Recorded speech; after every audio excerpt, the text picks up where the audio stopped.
can't help but get the sense that Cobra Commander has something to do with this. Not much is really known about Little Slitherfang's personality, even though he looks like he fits right into the Decepticons. This is actually the newest, as well as the smallest release for the Quintesson Armada. A new mold for the Battlemasters in Earthrise, Slitherfang continues the gimmick trend of his line, forming ramps that interlock between figures. He is also seemingly inspired by an original Master Warrior concept, but apparently this is a figure John Warden designed. I want to start with the blast effect. Far off, it's a blur with strands coming out, but close up, the explosion bubbles with details that makes me get a clear view of Michael Bay's vision. Not as interesting as some Siege blast pieces, and it doesn't have the 5mm port attachments, but it still works with the blast ports. Slitherfang transforms into a ramp, which connects to the War for Cybertron style connection ports, much like the other Earthrise newly made Battlemasters. And as you can imagine, this seems pretty simple. I like the top when the mold is appropriate, especially the sides to get that Cobra-esque trait.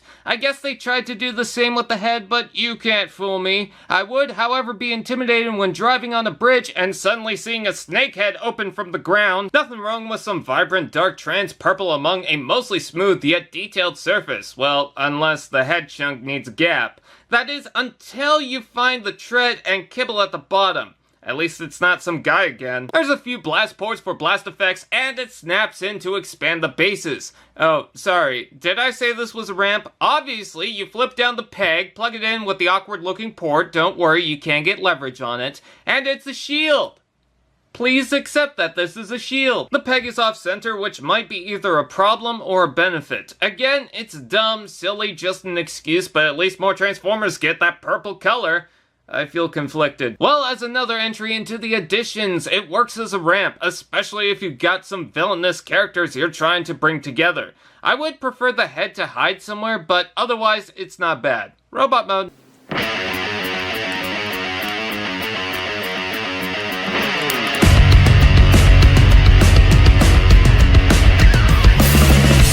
Oh, he's a slithery snack. Anyone remember that video? Anyways, this again goes for the animalistic Battlemaster pets. But this time, he's some sort of cobra, which I gotta say, I think that's a nice addition to the series. Honestly, it's better than some of the other animalistic Battlemasters. I love the nice, intimidating wide neck, snake head with details in the eyes, and for that special robot effect, treads to make it mobile. I call that cheating though. Head moves up and down, body has a hinge, rotation, another hinge, and the tail has a hinge, so you can get it into some decent poses.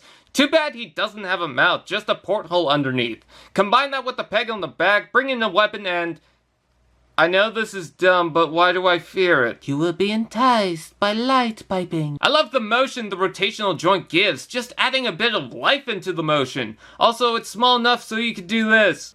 There seems to be a snake inside my boot. That's not the line! Not sure about the pearl violet color at the bottom. Adds a bright, notable tint, but doesn't flow with the overall figure. I'm glad these things don't hang around like vermin, but I can imagine armies of these along with the other Quintesson members. Some could say Slitherfang is pretty simple, and that the alt modes, while better than the previous Battlemaster ramp, is pretty basic. Arguably a shield, to be honest. But I like how simple it is. There's something charming about the little snake roaming around the collection. I'd say if you could find it, go ahead and grab it. Makes a perfect little desk toy, little addition, and if you dig the animal-like figures, this is pretty awesome. Keep them away from G.I. Joe, though.